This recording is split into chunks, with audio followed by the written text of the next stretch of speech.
They called her dumb, a witch, a waste.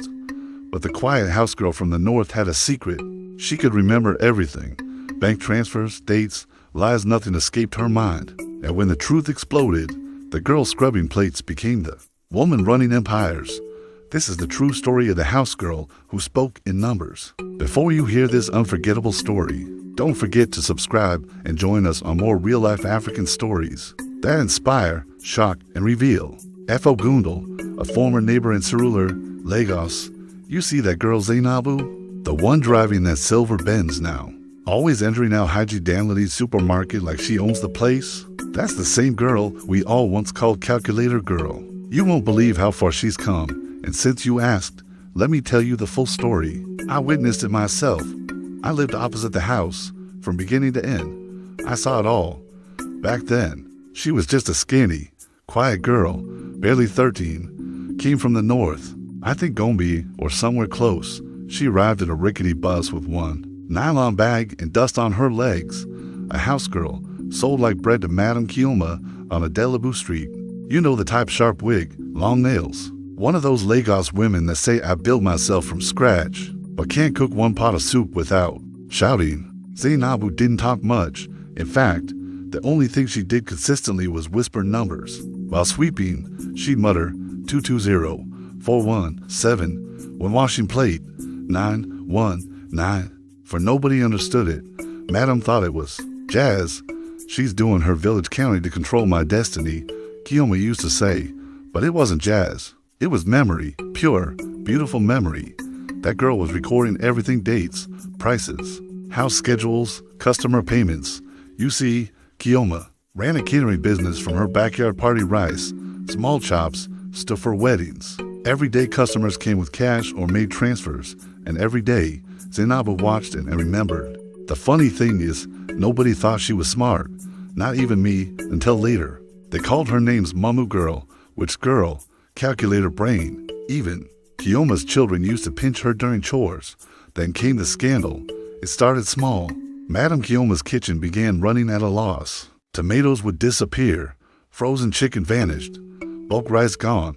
She shouted at everyone, beat Zainabu with turning stick, claimed the girl was stealing. But Zainabu never cried. She just whispered more numbers. One Sunday evening, Ijeoma's husband, Mr. Raymond, got a call from Zenith Bank. An alert of 1.2 million entered their joint account. It was money from the wedding at Aguda they had catered for, but Ijeoma didn't know how. The cook they had just fired, Esther, had claimed the money never came. According to her, the client paid late and only part of it. That's when Zainabu stepped forward for the first time. I'll never forget that day, she said, in her slow, soft house accent in Yoruba. Sir, on the 14th, one woman came. She wore red, lace and black shoe. She said, I want 600 plates, 2 cows, 10 crates of drink. She transferred 1.2 million at 3:47 p.m. I saw the bank name G Bank. Everyone froze. Ijeoma laughed bitterly. You this girl, you were eavesdropping? Zainabu replied, no ma. I was washing plate by the window. Mr. Raymond narrowed his eyes. What else do you remember? She blinked. You told Madam the cow was 160,000 each. But Esther called someone and said 100K. The meat didn't reach.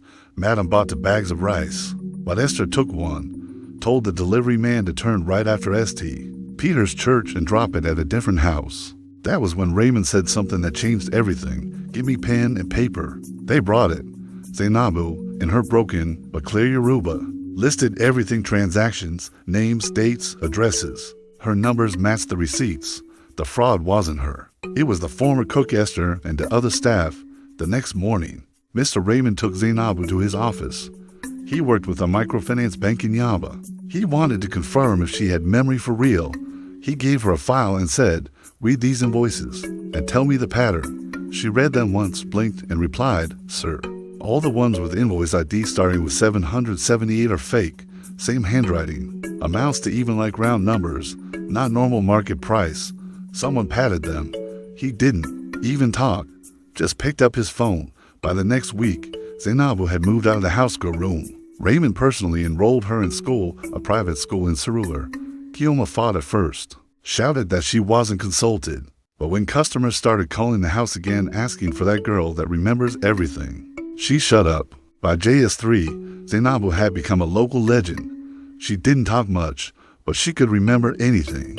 Teachers started testing her with past questions. Ask her what she scored in Intro Tech the previous year, she'd tell you the mark, the question she failed, and the color of pen she used.